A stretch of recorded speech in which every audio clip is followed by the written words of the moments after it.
안녕하십니까. 일산 그리스도교회 임성태 목사입니다. 반갑습니다. 오늘도 변함없이 화요 가스펠 스튜디오 빛과 소금 그 두 번째 이야기 세상의 소금 그리고 빛이라는 주제로 여러분과 함께 말씀을 나눠보고자 합니다. 변함없는 하나님의 사랑과 은혜가 오늘도 말씀 가운데 여러분 함께 하기를 원하고요. 교재는 여러분이 갖고 계시는 교재 이 땅에 임재한 천국의 법 페이지 157페이지부터 있습니다. 책 갖고 계시는 성도님들 이 책 그 페이지 따라오시고요. 여러분의 각 유튜브 상에서 좋아요 누름 그리고 선택해 주시면 일일이 공지를 띄우지 않아도 여러분은 이 강의를 그때그때 제때 청취할 수 있습니다. 구독, 좋아요 부탁을 드립니다. 제가 이거 몰랐는데 누가 자꾸 그걸 해라고 얘기를 하더라고요. 그래야 이것이 점점 더 확산된다고 하니까 여러분의 협력을 부탁드립니다. 자, 그러면 강의 진행하도록 하겠습니다. 지금 세상의 소금이라고 말씀을 했잖아요. 그런데 이 세상의 소금이라는 표현은 여러분이 교회 안에서 굉장히 많이 들어와 보셨겠지만 그리스도인의 본성과 사명과 형식 이 세 가지가 굉장히 함축된 너희는 세상의 소금이다 라고 하는 이 말씀 속에는 너희의 본성이 어떤지 너희의 사명이 무엇인지 그리고 너희가 어떤 사람으로 존재해야 하는지를 딱 정확하게 보여주는 함축적 표현입니다.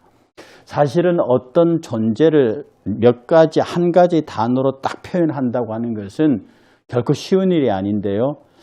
정말 예수님께서 빛과 소금이라고 하는 이 두 단어를 통해서 우리가 어떤 존재로 규정되어서 어떤 일을 해야 하는지를 너무도 선명히 말씀해 주시는 참으로 정말로 제가 봐도 기가 막힌 선택이 바로 이 소금과 빛이라는 단어입니다. 그래서 너희는 세상의 소금이니라고 하는 말씀 속에 그리스도인의 본성, 아까 말씀드렸던 사명 형식이 아주 놀랍도록 잘 함축되어 있습니다. 여러분들은 지금 이 강의가 한 상당히 많은 시간 계속될 텐데요. 그때마다 빛과 소금이라는 단어를 여러분의 존재와 일치시키세요. 여러분의 존재와 일치시키고 그렇게 하려고 한 노력을 하게 되면 빛과 소금이 그냥 머릿속의 개념의 이해로부터 확실한 여러분의 존재로 체화되는 것을 경험하실 수가 있습니다. 그리고 이 세상의 소금이라는 표현 속에 담긴 진리를 성령님의 도우심을 받아서 하나하나 풀어낸다면 오고는 모든 그리스도인들을 소금으로 만들고도 나올 만큼의 엄청난 은혜를 만날 수 있습니다. 이건 제 표현인데요.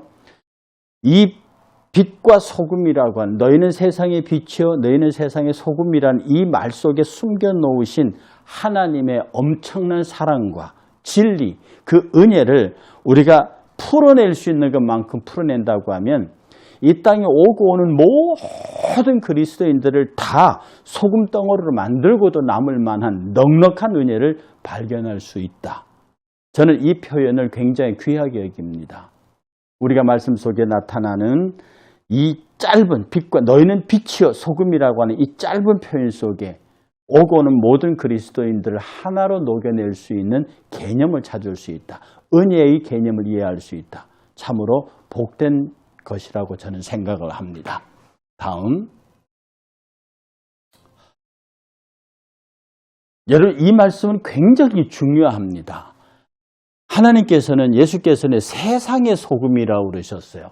즉 하늘의 소금이 아니라 땅의 소금이에요. 이 세상의 소금이라는 말을 그대로 직역하면요. 땅의 소금이에요. 땅의 소금이에요. 너희는 하늘의 소금이 아니고 땅의 소금이다. 너희는 교회의 소금이 아니고 세상의 소금이다 이 말입니다. 이 말을 다시 말씀드리면 너희는 교회에서 소금 노릇하지 말라는 얘기예요. 이거 굉장히 충격적인 표현 아닙니까? 우리는 교회 안에서 소금 노릇하려는 사람이 있어요. 세상에 소금이 필요하지 교회, 천국에는 소금이 필요 없어요. 마치요 믿음. 이 믿음, 소망, 사랑, 이 세 가지는 항상 있을 것인데 그 중에 제일은 사랑이라 이렇게 말했잖아요. 제가 이걸 여러분들에게 설명드릴 때요. 가마로 비유드려서 말씀드린 적이 있습니다. 이 가마가 가는데 앞에 가마꾼을 제가 뭐라고 그랬어요? 이걸 소망의 가마꾼이라고 그랬습니다. 뒤에 가마꾼은 뭐예요? 이게 믿음의 가마꾼이에요. 소망은 앞을 보고 가지요. 이 뒤에 믿음의 가마꾼 앞에 소망이 끄는 대로 따라갑니다. 요 안에 타고 있는 색시가 뭐냐 하면 이게 사랑이에요. 그래서 천국 문 앞에 딱 도달하면 소망도 천국 도착했는데 무슨 소망이 필요합니까? 천국 도착했는데 무슨 믿음이 필요하냐고요. 그러니까 천국까지 가는 데는 믿음, 소망, 사랑이 다 있어야 하지만 천국 안으로 들어가는 것은 이제 색시 사랑입니다. 어디서까지 필요하고 어디서까지 있어야 한다는 경계선이 분명히 있는 거예요. 한차 오늘 소금이라고 하는 예수께서 우리에게 그 존재의 이유와 형식과 내용을 주실 때도 그것은 세상에 있을 때 그리고 세상을 향하여 필요한 겁니다. 그런데 자꾸 이 소금의 역할을 교회로 가지고 오려는 사람이 있어요. 가끔 교회에서 소금 역할을 하려는 무례한 사람들을 봅니다. 그리고 세상의 소금과 교회의 소금을 오해하는 경우예요. 우리가 이 교회 안에서의 소금의 역할은 누구냐면 지적질 잘하는 사람, 그 다음에 자기는 마치 일을 하지 아니하고 감독자가 되는 것처럼 같은 성도의 신분이면서도 명령하고 지시하고 판단하고 비난하고 이게 딱 바리새인이에요. 딱 서기관입니다. 하나님 앞에 진실하지 못한 서기관, 바리새인들 이런 사람들이 교회의 소금이에요. 그런데 그 교회의 소금은요 성도를 아프게 해요. 교회의 소금은 예수 그리스도입니다. 그분만이 우리를 영원한 생명의 세계로 인도할 수 있는 교회 안의 소금이세요. 우리는 그 소금의 보호를 받아야 하는 사람들이고요. 그런데 우리가 세상에서는 소금입니다. 세상의 소금이에요. 땅의 소금입니다. 땅의 소금. 그런데 사람들은 자꾸 이 땅의 소금에 대한 노릇을 못하고 밖에 나가서는 그리스도인으로 밖에 나가서는 자랑스러운 강력한 능력이 있는 그런 그리스도인이 되지 못하면서 교회 안에서 들어와서는 큰 소리 지르고 자기가 신앙인인 것을 자랑합니다. 옛날 어른들이 우리 어린애들 보고 가끔 그런 말 하죠. 이불 덮어쓰고 만세 부른다고. 교회 안에서는 온갖 큰 소리를 다 치면서 교회 밖에서는 세상 사람과 하등 다를 것이 없는 사람들. 그런 소금이 교회 안에 있습니다. 교회에 연약해지고 망가진 이런 것들은 바로 이런 데서 죄송합니다. 제 목소리가. 바로 이런 데서 교회의 치부가 드러나는 겁니다. 여러분 스스로 가만히 생각해 보십시오. 나는 교회 안의 소금인가 교회 밖의 소금인가. 어쨌든지 교회 안에서는 성도끼리는 다정해야 돼요. 친절해야 돼요. 내가 그 사람을 보고 또 그 사람이 나를 보고 좋아야 해요. 멀리감 오면서 비켜가고 그 사람과 말 섞을까 봐 두렵고 이것은 교회 같은 교회 생활을 하면서 좀 힘들지 않습니까? 정말 어찌든지요 격려하고 사랑하고 축복하고 오늘도 새벽기도에 저희 교회에서 야고보서 3장에 말에 대한 이야기가 있었어요. 말과 혀에 대한 이야기가 있었습니다. 정말로 축복의 말, 사랑의 말, 내 작은 새치혀가 모든 사람들을 행복하게 할 수 있는 그런 말을 하는 지도자, 그런 선생이 교회 안에 많이 필요한 거죠. 교회는 사랑의 언어가 필요하고요. 사랑의 역사가 그런 게 필요한 것이지 소금이 필요한 게 아닙니다. 우리는 여러분 정신 바짝 차려야 합니다. 세상의 소금이 아니라는 표현을 직역하면 땅의 소금이다. 땅에, 세상에, 불탈 저 세상의 소금이 필요한 거예요. 혹시 여러분 정말로 교회의 소금 노릇을 한 기억이 있으시면 오늘 이 시간을 통해서 하나님 앞에 회개할 수 있기를 주의 이름으로 축복합니다. 다음. 그런데 소금이 짠맛을 잃으면 근데 여러분, 우리가 아는 한 소금이 짠맛을 이룰 수 있습니까? 여러분, 지금 이 그림 보시죠? 이 그림이 천일염입니다. 이분이 이렇게 하셔서 소금을 이렇게 만드시는 거예요. 이런 천일염 소금은요, 짠맛을 이룰 수가 없어요. 저것은 마지막 녹을 때까지 짠맛을 낸다고요. 그런데 예수님께서는 짠맛을 이룰 수 있다고 그랬어요. 근데 그 소금은요, 이런 소금, 이렇게 천일염으로 제주에서 만들어낸 소금이 아닙니다. 천일염은 마지막 녹을 때까지 소금 맛을 잃지 않고요. 이스라엘의 소금은 천일염이 아닙니다. 그러니 제가 이 말씀을 왜 드리냐 하면 제가 어디 가서 집회를 하다가 이렇게 모여서 커피 타임 할 때 웃으면서 받은 질문이에요. 목사님, 어떻게 소금이 맛을 이룰 수 있어요? 전 마디를 소금을 지금까지 못 봤습니다. 저도 그때 순간적으로 멍해갖고요. 아니, 목사님, 우리나라에 갖고 있는 소금 중에서 그게 맛을 잃는 소금이 어디 있습니까? 마지막 순간까지. 가만히 생각해도 맞아요. 그런데 그 소금은 우리가 아는 제조한 이렇게 바다에서 만든 이런 소금이 아니고요. 이런 소금입니다. 어떤 소금이냐면요. 예, 이런 소금입니다. 이런 소금, 이게 암염이에요, 암염.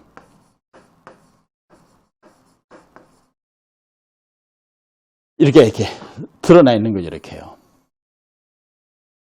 특히 그 이스라엘 땅의 소금은요, 이렇게 나와 있는데 보통 이렇게 다 불쑥불쑥 이렇게 튀어나와 있어요, 이렇게요.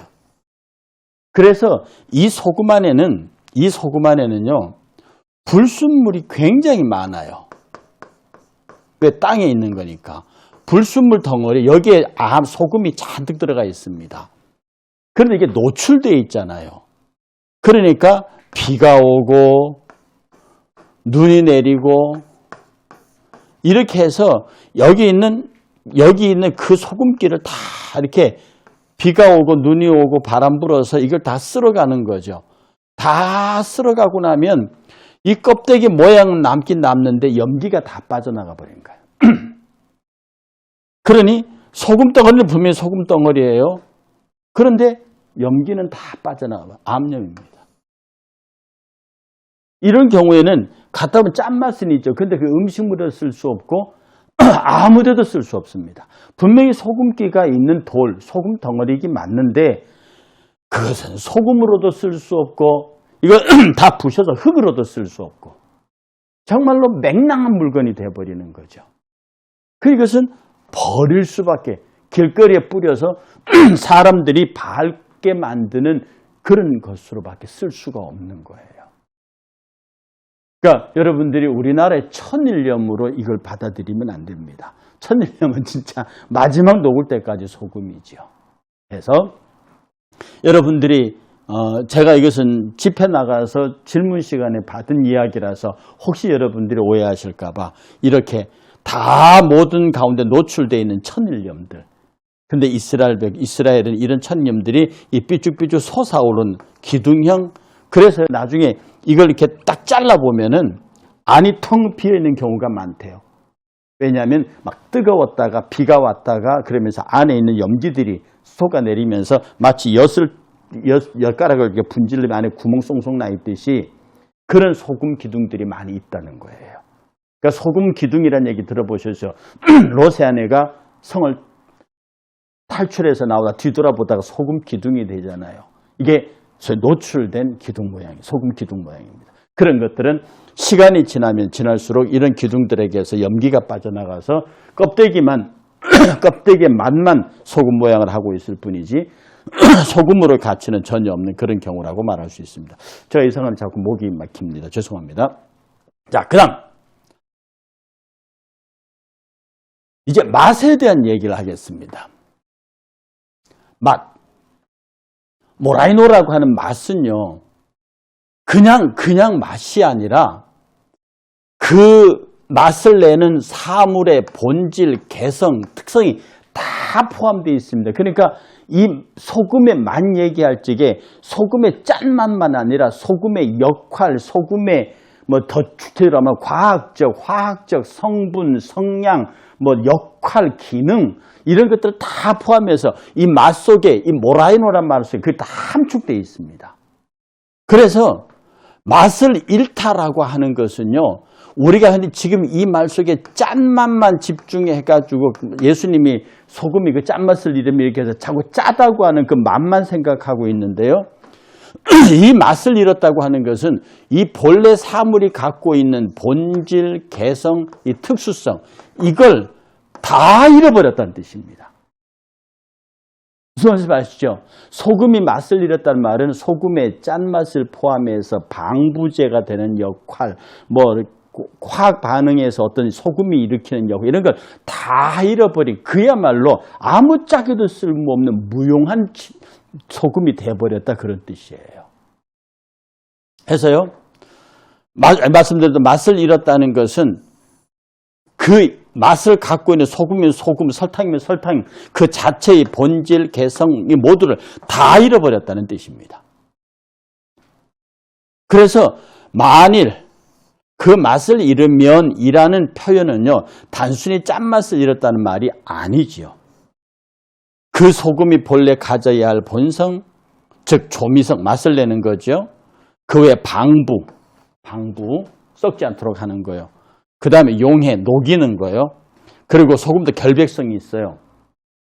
이 모든 본성들, 소금과 관련된 모든 가치, 성분 이런 것들을 싸그리 잃어버리는 걸 말하면 굉장히 무섭다는 표현보다도 이게 완벽한 표현입니다. 소금이 맛을 잃었다, 설탕이 맛을 잃었다. 즉 맛을 잃었다는 것은 어떤 그 맛을 내는 존재의 한 특수한 부분만 사라졌다는 게 아니라 완전히 그 자체가 무용지물이 되었다는 뜻입니다. 그러니 소금이 여러분이면, 세상의 소금이 여러분이면 세상의 소금이 맛을 잃었다 이렇게 되면 세상에서는 여러분들이 쓸모없다 그런 뜻입니다. 굉장한 말이죠. 내가 세상에서 쓸모없는 존재가 되어버렸다. 내가 세상에서 쓸모없는 존재가 되어버렸다. 이것은 우리에게 주는 시사하는 바가 굉장히 많이 있습니다.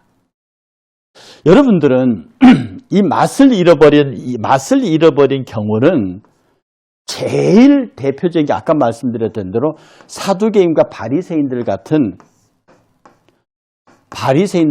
그런 사람들이라고 그랬습니다. 제일 교회 안에서 이 사두개인과 바리새인들은 교회 안에서도 소금의 역할을 하려고 밖에 나가서도 특히 바리새인들은 로마에 저항하는 사람들의 후손들이거든요. 열심당이고 이 독립운동주의자들입니다.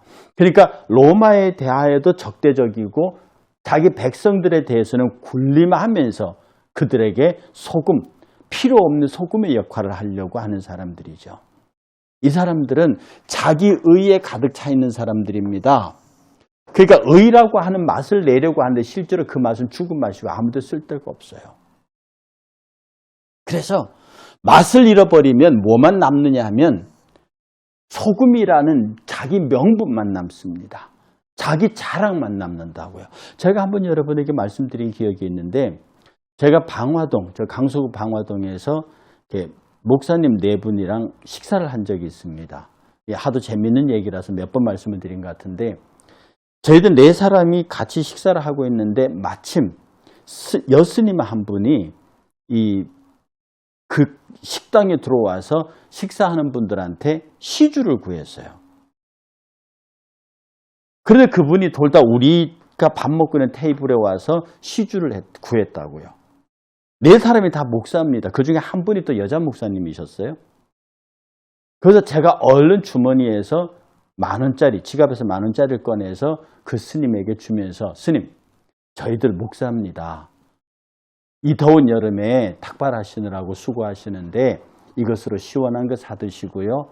혹시 기회가 되시면 성경책도 한번 보십시오. 하고 웃으면서 제가 정중하게 드렸습니다. 그랬더니 그 스님도 크게 부담 갖지 않고 예 감사합니다라고 하는 순간에 앞에 앉아있던 여목사님이 그 스님 보고 뭐라고 그러냐면은 스님 예수 믿으세요 이렇게 한 거예요. 여러분 이게 어떻게 생각하십니까? 얼핏 봐서는 전도에 대한 열심이고 또 당연히 해야 되는 일처럼 보이지만 이걸 뒤집어서 보게 되면 어떤 거냐면 상대 종교에 대한 멸시 그리고 내가 그리스도인이라고 하는 어설픈 자부심이 거기서 나타납니다. 절대로요 그렇게 전도해서는 그 사람이 도전받지 않습니다. 그래서 내가 뭐라고 그랬습니다. 목사님 그러지 말으시라고. 그리고 그분을 보낸 다음에 제가 뭐라고 그랬냐면 거기는 목사님 저분이 스님이 된 것은 우리 책임입니다. 저분이 부처를 믿어서 못된 사람이 돼서 지옥 밑창에 가려고 스님 된 거 아니지 않습니까? 자기도 무엇인가 인생의 의미를 깨닫고 뭐 자기도 고생 뭐 해서 어떤 뭐 우여곡절이 있어서 스님 될 수밖에 없는 상황에 갔는데 그때 우리가 아니면 다른 전도인들이 그에게 복음을 전했으면 저 스님이 목사가 됐을 수도 있다고요. 그러니 우리가 다른 종교인들을 만나면 가슴 아파해야 됩니다. 다른 종교인을 만나면 미안해야 합니다. 미안합니다. 내가 조금만 일찍 전했으면 당신이 그러지 않았을 것을. 그래서 만약에 내가 오늘 그분에게 정중하게 10,000원을 주고 당신이 돌아가서 시간이 있으면 성경 한번 보시겠습니까? 성경이라도 아마 평생에 탁발 다니면서 목사들에게 많은 자리를 받아본 경험이 있겠습니까? 그래서 제가 여러분이 드린 말씀은 혹시 여러분의 가게에 스님들이 탁발 오면은요, 주세요. 근데 그냥 주지 말고 저 교회 집사인데, 저 교회 장로인데, 스님, 제가 말했던 대로 더운 여름에, 추운 겨울에 이것으로 따뜻한 거 시원한 거 드시고 혹시 기회 되시면 한번 성경 읽어보십시오. 전도를 정중하게 하면서 그분의 종교와 그분의 신앙을 이성적으로 존경해 줘야 합니다. 그러면 그분은 그날 저녁에 절에 들어가서요. 얼마나 많은 고민을 하겠습니까? 내가 목사로부터 장로라는 사람으로부터 내가 10,000원짜리를 받았어. 다른 일반 불자들이 그런 사람은 1,000원 주고 2,000원 주고 많은데 이 사람은 10,000원을 줬어. 그리고 성경처럼 다 읽어봐. 이렇게 갈등을 느껴서 그 마음속에 성령이 역사하게 만들어야지. 그 10,000원짜리 들고 났으면서 가득 모욕감. 이런 것이면 그는 더 적대적인 안티크리스찬이 될 수밖에 없습니다. 우리가 맛을 낸다고 하는 것은, 맛을 잃어버린다고 하는 것은요, 다움을 잃어버리는 거예요. 그리스도인은요, 다른 종교인에 대해서 당당하고 자부심을 가지고, 그는 무시하라는 말이 아닙니다. 멸시하라는 말이 아닙니다. 그 다른 종교인들에 대해서 책임의식을 느끼란 말입니다. 미안합니다. 내가 빨리 전도했으면 당신이 그렇게 되지 않았을 것을. 나와 다른 전도인들이 좀 더 부지런했다면 당신이 거기 가 있었지 않았을 텐데.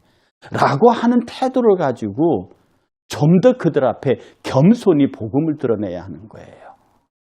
소금은 짭니다. 상처에 갖다 부으면 쓰리고 아프다고요. 쓰리고 아프게 하라고. 소금은 썩지 않고 근데 그 소금을 상처에 뿌리라고 있는 건 아니라고요. 상처에 소금 뿌리면 덧납니다. 안 되죠, 그러면. 그런데 우리는 왜 상처에 뿌려진 소금이 됩니까? 성도들에게도 그렇게 해서 성도들 아프게 하고 불신자들에게 그렇게 해서 다른 종교인들 그렇게 해서 그들의 마음을 아프게 합니까? 그래서 전도의 문이 열립니까? 그래서 성도들의 평화가 유지됩니까? 아니죠.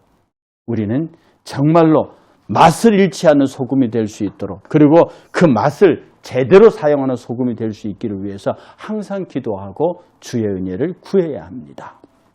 다음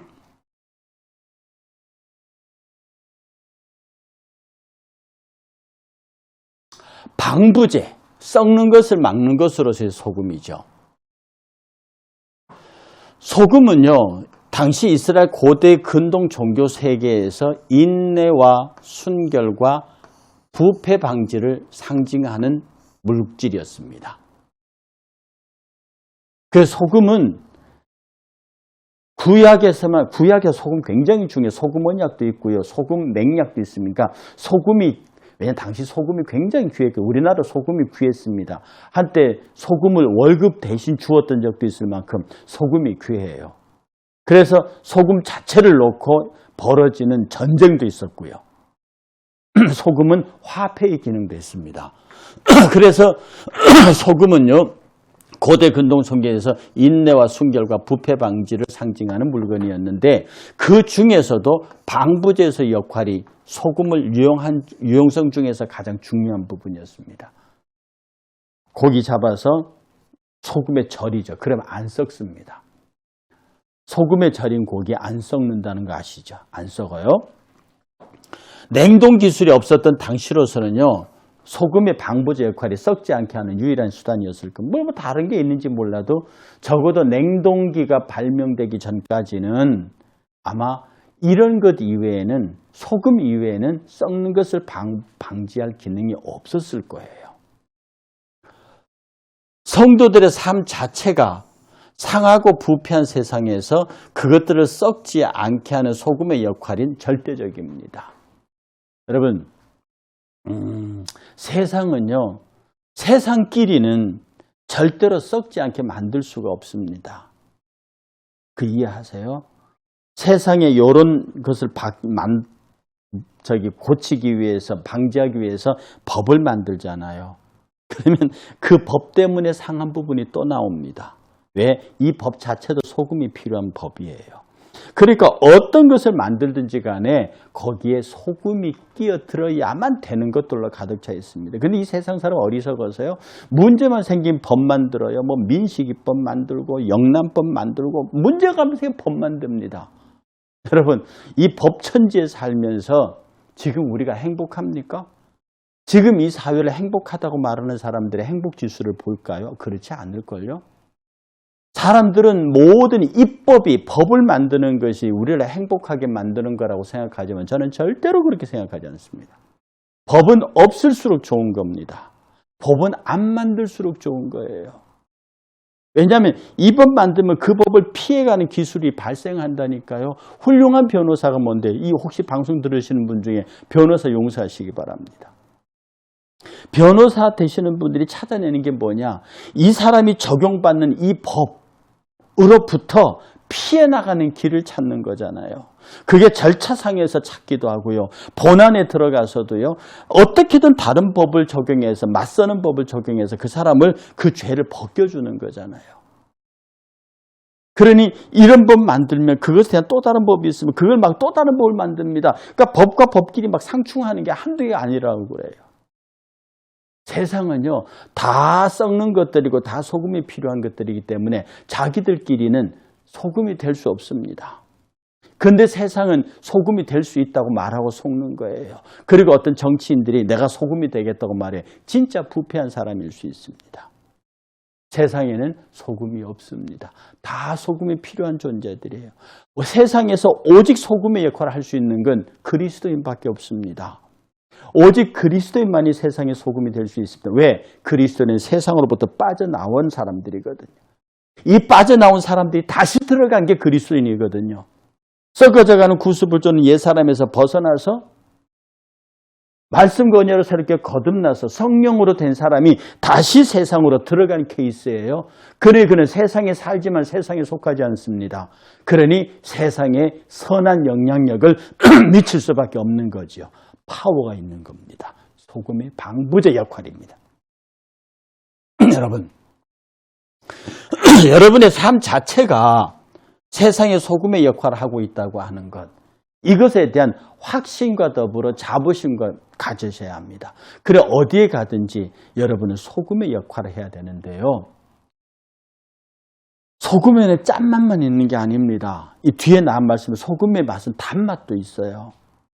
그래서 소금은 다양한 팔색주의 맛을 가졌다고요. 여러 가지 기능들이 있습니다. 그러니 단맛을 내야 할 때 단맛을 내고 짠맛을 내야 할 때 짠맛을 내고 방부제 역할을 해야 할 때 방부제 역할을 해야 돼. 세상이었으니까. 교회에서 그러지 말고 세상에 나가서 나는 세상의 소금이라고 하는 주의 거룩한 명령을 제대로 수행할 수 있는 자신감, 확신, 이런 것들로 가득 차야 합니다. 예. 여러분의 삶 자체가 세상의 방부제라고 하시는 것 절대로 잊으시면 안 됩니다. 다음. 그런데 방부제 역할이 지나쳐서요, 정죄하고 저주하는 수단이 돼서는 진짜 이거 절망적입니다. 여러분 세상에 나가서 세상에 소금 역할을 하는데 방부제 역할을 하는데 전부 썩을 것들이잖아요. 근데 거의 썩을 것인데 거기 방부제 역할을 왜 하느냐고요. 썩지 말라고 하는 거예요. 하나님이 세상을 이처럼 사랑하사 독생자를 주셨어요. 하나님이 세상을 이처럼 사랑하사 여러분을 세상의 소금이 되게 하셨어요. 특별히 그 세상의 구체적인 존재는 사람입니다. 여러분은 제 세상에 불타버릴 건물, 돈, 명예 이런 것들은 싸그리 무시해도 되지만 사람은 그렇게 하면 안 돼요. 우리가 소금이라고 말할 때 그 사람에 대한 소금입니다. 그런데 방부제로서 여러분이 갔는데 그 사람들이 도덕적으로 여러 가지 모양으로 부패하고 타락해 있어요. 막 정죄합니다. 저주합니다. 그것도 예수의 이름으로. 여러분 절대로 그러면 안 돼요. 이 정죄와 저주는 사탄이 하는 거예요. 우리는 이 정죄와 저주의 세력과는 피 흘리게 싸워야 합니다. 그러나 그 악한 세력들에게 속절없이 당하는 연약한 세상 인간들을 불쌍히 여겨야 한다고요. 정죄와 저주의 수단, 이것이 우리의 삶의 동기가 되어서는 안 됩니다. 여러분, 세상을 말한 것은 인간을 말합니다. 예수 안 믿는 인간을 불쌍히 여기고요. 내가 그에게 소금이 돼야 돼요. 어떤 때는 정말로 짠 소금의 역할, 어떤 단 소금의 역할, 방부제의 역할, 그에게 그런 역할을 할지라도 그렇게 하는 이유가 그를 사랑하고 불쌍히 여기고 그를 귀히 여기기 때문에 그렇습니다. 막 정죄하고 저주하고, 여러분 이게 종교전쟁입니다. 여러분 인류의 마지막 전쟁은 종교전쟁입니다. 저는 이 말세지말의 증상들을 보면서요, 마지막에 소위 아마겟돈 전쟁이라고 불러지는 2만만의 대군, 2억의 군대가 동원되는 이 대규모 전쟁의 숫자상으로 표현된 최후의 전쟁은요, 종교전쟁입니다. 사랑을 표방하고 구원을 표방하고 평화를 표방하는 종교가 왜 싸웁니까? 이겁니다. 정죄와 저주거든요. 같은 이슬람 회교 세력끼리 급진적 원리주의와 이 개방적인 신앙이 서로 싸웁니다. 아주 시아파가 어떠니 자기들 이슬람끼리 싸웁니다. 기독교도 그렇게 싸웁니다. 결국은 종교 대 종교가 붙는다고요. 서로 저주, 그게 십자군 전쟁입니다. 그 십자군 전쟁의 치열하고 잔인한 전쟁, 거기에 응전하는 이슬람 세력들의 도전, 이것이 중세의 아픈 전쟁의 역사를 꾸려왔죠. 지금도 이 땅에서 벌어지는 종교 간 갈등, 인종 간 갈등, 여러분 인종 갈등의 깊은 내면 들어가면 종교 갈등입니다. 왜 그래요? 사랑과 평화와 구원의 종교라고 하는 것들이 왜 이렇게 죽음의 길로 갑니까? 방부제 역할이 지나쳐서 정죄와 저주이기 때문에 그렇습니다. 그러니 우리의 소금이 절대로 정죄와 저주의 수단이 되지 않도록 이를 위해서 우리는 정말로 많이 기도해야 합니다. 여러분 절대로 세상의 사람들 예수 안 믿는다고 정죄하거나 그들의 마음을 신앙의 이름으로 아프게 하지 않도록, 아까 제가 말씀드렸던 대로 내가 목사라고 하는 우월감에 스님들을 멸시하거나 다른 종교의 사제들을 멸시하는, 그것은 소금의 역할을 하면서 상대를 정죄하고 저주하는 그런 사탄의 역할을 하는 것이 된다. 우리는 그리스도의 십자가를 전하기 위해서 끝까지 그들 앞에 무릎 꿇는 자세로 복음을 전하는 강한 전도자의 모습을 절대로 포기해서는 안 되는 겁니다. 다음,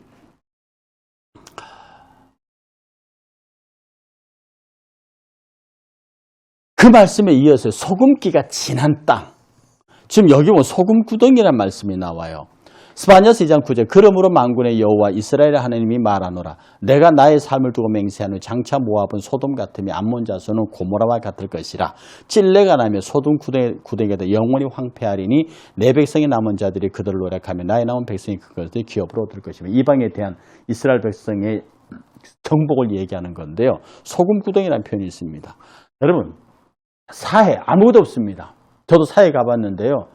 정말 사해 물을 제 입에 넣었다가 아주 기겁하는 줄 알았습니다. 짜도 그런 짠물을 본 적이 없어요. 생물이 살 수가 없습니다.